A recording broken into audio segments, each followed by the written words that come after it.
नमस्कार साथियों एवं प्यारे विद्यार्थियों।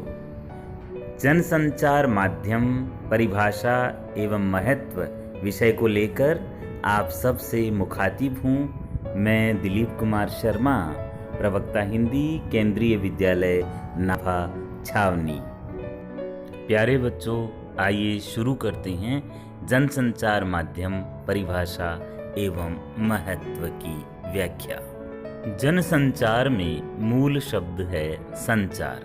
संचार शब्द की व्युत्पत्ति चर धातु से हुई है, जिसका अर्थ है किसी विषय वस्तु का अथवा विचार का एक स्थान से दूसरे स्थान तक जाना।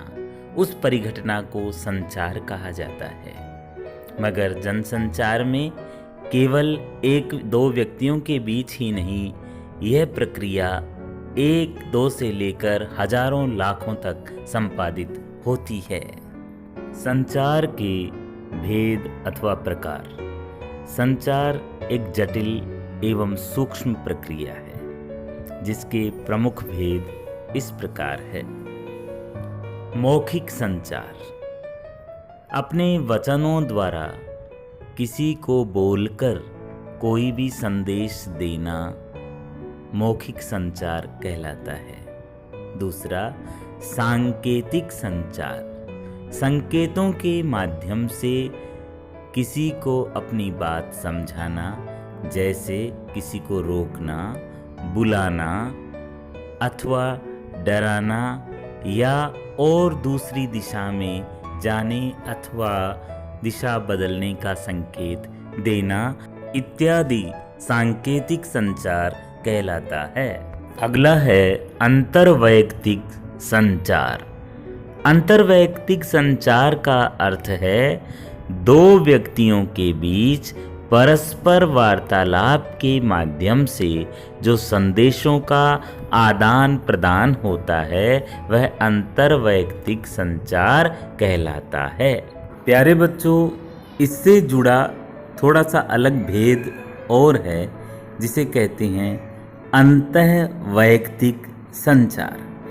अंतःवैयक्तिक संचार में जब व्यक्ति अपने आप से ही कोई बात करता है, हमारे मन में कोई विचारों की उथल पुथल होती है, हम कोई विश्लेषण अपने आप में ही करते रहते हैं, उसे अंतःवैयक्तिक संचार कहा जाता है। इससे अगला भेद है समूह संचार। जब किसी समूह को कोई विचार या संदेश प्रसारित किया जाता है, तो वह समूह संचार कहलाता है। और हमारा सबसे विस्तृत भेद है जनसंचार, जिसे अंग्रेजी में मास कम्युनिकेशन कहा जाता है।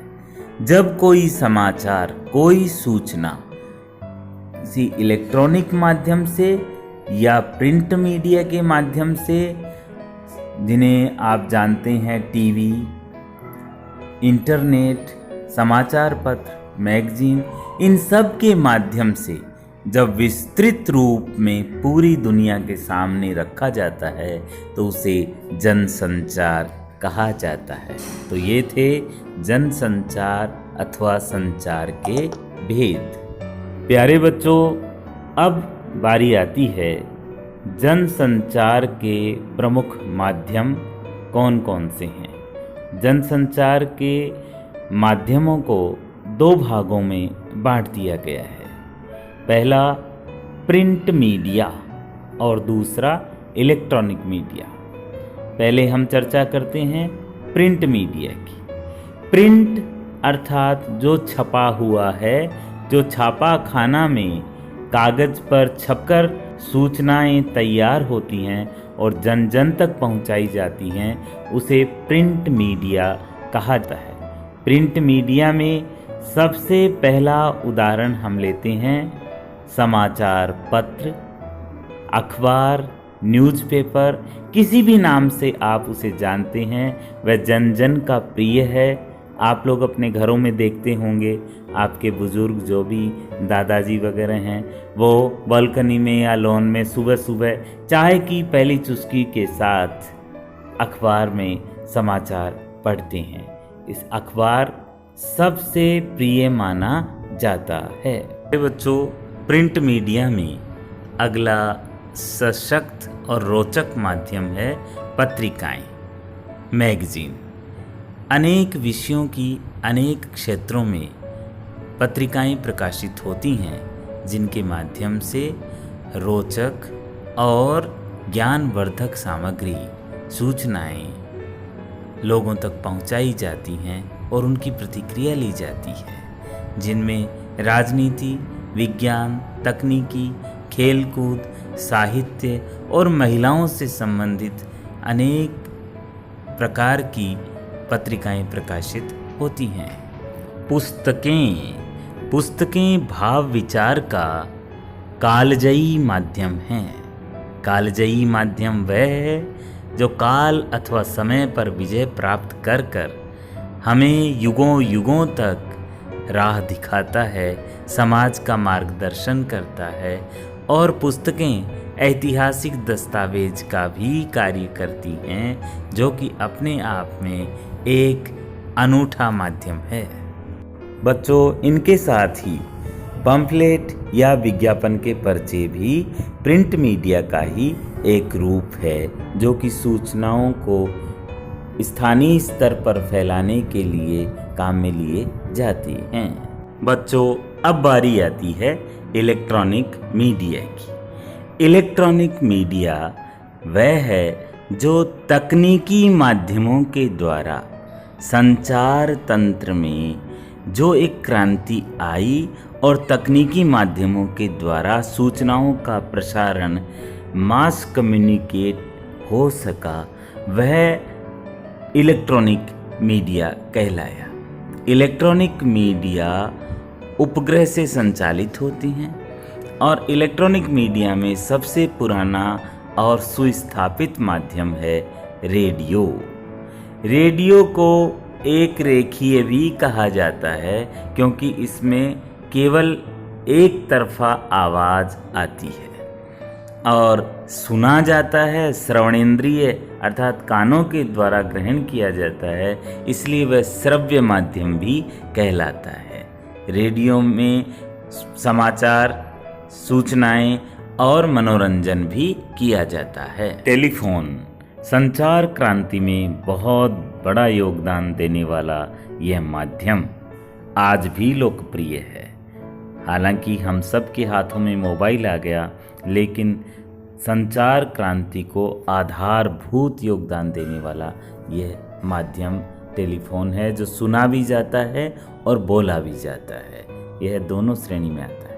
प्यारे बच्चों, अगला माध्यम है टेलीविज़न, टीवी, जो कि दृश्य श्रव्य माध्यम है, जिसमें आवाज़ के साथ दृश्य भी दिखाई देने लगता है।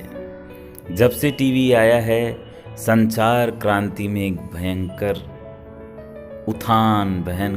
उथल पुथल मची और आम जनता तक मनोरंजन, सूचनाएं, समाचार मिनटों सेकंडों में पहुंचने लगे और आज यह हम सब के घरों में एक बहुत गहरी पहुंच बनाए हुए है।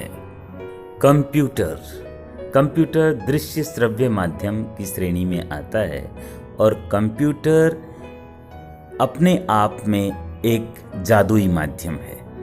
कंप्यूटर स्थानीय स्तर पर भी कुछ कंप्यूटर आपस में जुड़कर संचार तंत्र बुनते हैं और इंटरनेट से जुड़कर यह जनसंचार का बहुत बड़ा माध्यम बनता है, जिससे आज हम सब जुड़े हुए हैं। और इसी माध्यम से आज ये वीडियो लेसन जो आप देख पा रहे हैं, ये इंटरनेट और कंप्यूटर की सहायता से ही आप तक पहुंच पाना संभव हुआ है।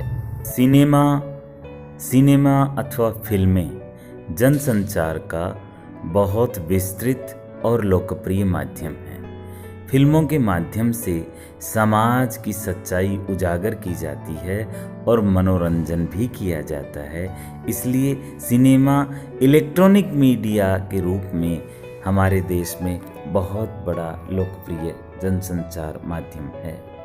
और अब हम बात करते हैं जनसंचार को सबसे अधिक तीव्र गति देने वाले माध्यम इलेक्ट्रॉनिक मीडिया के सबसे जीवंत और सबके हाथ में रहने वाला माध्यम है मोबाइल फ़ोन। मोबाइल फ़ोन के माध्यम से हम अनेक शाखाओं में जनसंचार को देखते हैं। व्हाट्सएप, इंस्टाग्राम, ट्विटर और इंटरनेट पर गूगल के जरिए हम जो कुछ भी खोजते हैं तो सूचनाओं का आदान प्रदान बहुत ही त्वरित गति से होकर भूमंडलीकरण, ग्लोबलाइजेशन को एक नई गति देने वाला ये माध्यम है जो हम सब के हाथों में रहता है। हाथों में ही नहीं, दिलों पे राज करता है। ये थे जनसंचार के प्रमुख माध्यम और अब हम चर्चा करते हैं जनसंचार की विशेषताएं। जनसंचार की अपनी कुछ विशेषताएं होती हैं। जनसंचार माध्यमों के जरिए जो संदेश प्रकाशित या प्रसारित किए जाते हैं उनकी प्रकृति सार्वजनिक होती है, अर्थात वो संदेश जो जनसंचार माध्यमों से प्रसारित हो रहे हैं वो समस्त जनता के लिए हैं। अगली प्रमुख विशेषता है कि जनसंचार माध्यमों के औपचारिक संगठन होते हैं। औपचारिक संगठन मतलब ऑर्गेनाइजेशन, जैसे आप किसी न्यूज़ ग्रुप, ये जी न्यूज़ ग्रुप है, ये दैनिक भास्कर समूह है, ये पत्रिका समूह है, ये आज तक का समूह है, ये इंडिया टुडे का समूह है। औपचारिक संगठन होते हैं और वो संगठन उनके लिए कार्य करते हैं, उनकी एक क्रमबद्ध व्यवस्था होती है। अगली प्रमुख विशेषता है जनसंचार की कि जनसंचार के लिए अनेक द्वारपाल होते हैं। द्वारपाल शब्द हमारे प्राचीन काल में जो दरवाजे पर जो प्रहरी खड़ा होता है उसके लिए द्वारपाल शब्द काम में लिया जाता था, लेकिन जनसंचार में द्वारपाल इस संदर्भ में काम में लिया जाता है कि किसी भी जनसंचार समूह के लिए कुछ व्यक्ति या व्यक्तियों का समूह उस सूचना या समाचार को निर्धारित, संशोधित करने के लिए, नियंत्रित करने के लिए काम करते हैं, उन्हें द्वारपाल कहा जाता है। किसी भी सूचना को बिना देखे परखे, सामाजिक संदर्भों से जांचे बिना उसको प्रकाशित नहीं किया जाता और समाचार समूह या कोई भी मनोरंजन का समूह है, उन सब में जो व्यक्ति जांच परख करते हैं उन्हें द्वारपाल कहा जाता है। तो ये थी जनसंचार की प्रमुख विशेषताएं। बच्चों, अब हम जानते हैं जनसंचार के प्रमुख कार्य। जनसंचार के प्रमुख कार्य इस प्रकार हैं: सूचना देना, शिक्षित करना, मनोरंजन करना, एजेंडा तय करना, निगरानी करना और विचार विमर्श के मंच के रूप में कार्य करना। ये हमारे जनसंचार के प्रमुख कार्य हैं। अरे बच्चों, अब हम चर्चा करते हैं जनसंचार माध्यमों के लाभ हानि की। सबसे पहले जनसंचार माध्यमों के लाभ। जनसंचार माध्यमों के कारण हमारा जीवन सरल, समर्थ व सुगम हुआ है। हमें रोचक जानकारियाँ प्राप्त होती हैं। हम सक्रिय रूप से एक लोकतांत्रिक व्यवस्था का हिस्सा बने हैं और जनसंचार माध्यम हमारे जीवन का हिस्सा बन गए हैं। धर्म से लेकर सेहत तक की जानकारियाँ हमसे साझा होती हैं और हमारे जीवन का नज़रिया इनसे बदलता है। मनोरंजन भरपूर होता है और शिक्षा व तात्कालिक जानकारियाँ हमें प्राप्त होती रहती हैं। बच्चों, जनसंचार माध्यमों से कुछ हानियाँ, नुकसान भी हैं, जिनमें पहला है काल्पनिकता को बढ़ावा जनसंचार माध्यमों के जरिए मिला है। वर्चुअल दृष्टिकोण ज़्यादा बढ़ा है और समाज में अश्लीलता व असामाजिकता को भी जनसंचार माध्यमों ने बढ़ावा दिया है। अनुचित मुद्दों को ज़बरदस्त प्रचार प्रसार के जरिए सही ठहराने की कोशिश की जाती है। इस तरह की इसके नुकसान और हानियाँ हैं। विद्यार्थियों के अधिगम का आकलन करने हेतु कुछ प्रश्न पूछे जा सकते हैं, जैसे संचार किसे कहते हैं, जनसंचार किसे कहते हैं, जनसंचार की प्रमुख विशेषताएं कौन सी हैं, जनसंचार के प्रमुख कार्य कौन से हैं, संचार के प्रकार कितने हैं और मौखिक संचार से आप क्या समझते हैं और जनसंचार में द्वारपाल का क्या महत्व है, इत्यादि विभिन्न प्रकार के प्रश्न पूछकर हम विद्यार्थी के अधिगम का आकलन कर सकते हैं। कुछ त्रुटियों के बावजूद भी जनसंचार का बहुत बहुत महत्व है, वह आज के समय में कारगर है। जनसंचार के इस मंच से मैं आप सभी के लिए हृदय की अतल गहराइयों से शुभकामनाएं ज्ञापित करता हूँ। धन्यवाद।